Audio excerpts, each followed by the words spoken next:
Pagi ni aku berada di Tol Ipoh Selatan. Jam menunjukkan pukul lebih kurang 8.23, 8.24. Begitu aku hendak menuju ke Kajang.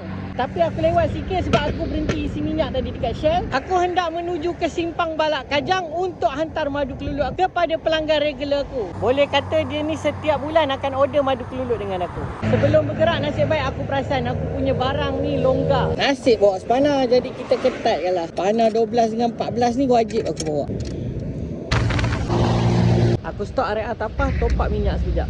Dah sampai area Ulu Bernam, aku berhenti isi minyak sekejap dekat sini. Keadaan cuaca kat sini hujan, jadi aku akan bergerak slow, tak bawa laju lah sebab bahaya. Jalan licin.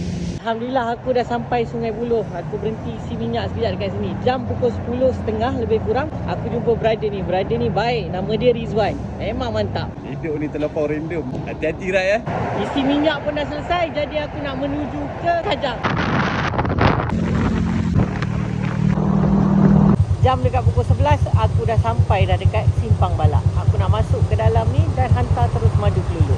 Jam pukul 11.03 pagi, Alhamdulillah aku dah sampai kampung Sungai Balak. Dah tak jauh dah rumah customer yang untuk aku hantar madu keluluk. Masuk depan ni sikit, corner sikit dan kita akan sampai. Let's go! Alhamdulillah aku dah sampai kat sini. Kita dah hantar dah madu keluluk. Lepas ni kita nak sambung menyongkit di Selangor dan Kuala Lumpur. Jangan lupa follow aku untuk next vlog yang akan datang. Bye!